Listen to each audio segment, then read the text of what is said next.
Ninth verse of the Tao Te Ching. Quote, "To keep on filling is not as good as stopping. Overfilled, the cupped hands drip. Better to stop pouring. Sharpen a blade too much, and its edge will soon be lost. Fill your house with jade and gold, and it brings insecurity. Puff yourself with honor and pride, and no one can save you from a fall. Retire when the work is done. This is the way of heaven." Unquote. Living humility. As the eternal Tao is in a continuous state of creating, it knows precisely when enough is enough. Deep within ourselves, we sense that this organizing principle of unconditional supply knows when to stop, so we don't need to question the qualities that the Tao brings forth. The creative source is beautifully balanced in the principle of humility elucidated in this ninth verse of the Tao Te Ching. The Tao has the capability to generate everything in amounts that would stupefy an observer, yet its gentle humility seems to know when there are enough trees, flowers, and bees, and hippos, and every other living thing. Excess is eschewed by the Tao. It doesn't need to show off its unlimited capacity for creating. It knows exactly when to stop. This verse invites us to be in spiritual rapport with this profound characteristic of the Tao. Cramming life with possessions, pleasures, pride, and activities when we're obviously reached a point where more is less indicates being in harmony with ego, not the Tao.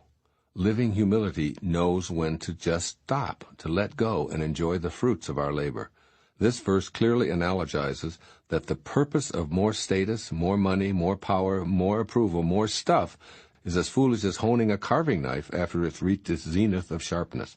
Obviously, to continue would just create dullness, and it is obvious that a keen edge represents perfection. Lao Tzu advises us to be careful about amassing great wealth and storing it away. This practice contributes to a life spent keeping our fortune safe and insured, while at the same time always feeling the need to pursue more.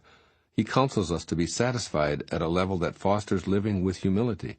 If wealth and fame are desired, we must know when to retire from the treadmill and be like the Tao.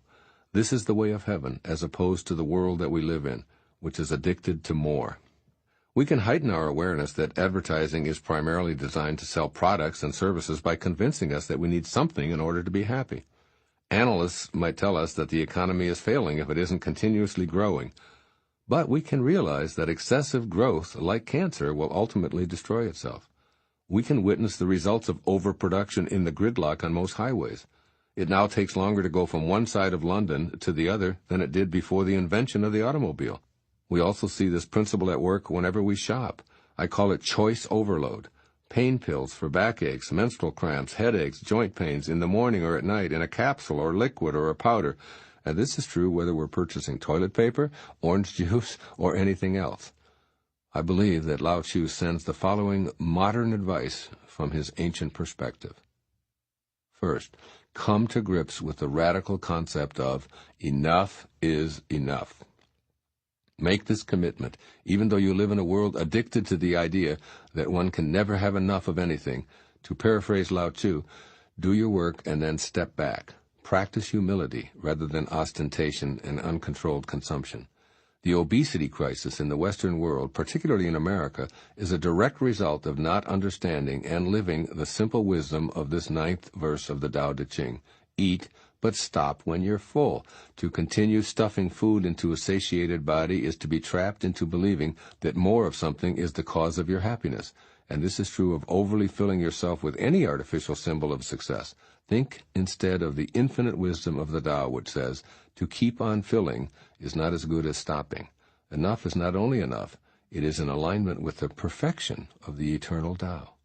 And secondly, seek the joy in your activities rather than focusing on ego's agenda. Ego wants you to gather more and more rewards for your actions.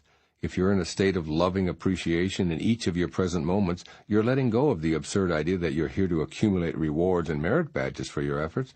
Seek the pleasure in what you're doing rather than how it might ultimately benefit you. Begin to trust in that infinite wisdom that birthed you into this material world. After all, it knew the exact timing of your arrival here. It didn't say, if 9 months will create such a beautiful baby, I'm going to extend the gestation period to 5 years. Now we'll have an even more perfect creation. No, the Tao says that 9 months is perfect. That's what you get, and you don't need any more. The next time you're mired in a decision for more, stop and think of the Tao. This creation principle fully grasps the idea that when the work is done, then for God's sake it's time to stop. As Lao Tzu advises, this is the way of heaven. Why ever choose to be in conflict with that? Do the Tao now. At your next meal, practice portion control by asking yourself after several bites if you're still famished. If not, just stop and wait. If no hunger appears, call it complete. At this one meal, you'll have practiced the last sentence of the 9th verse of the Tao Te Ching.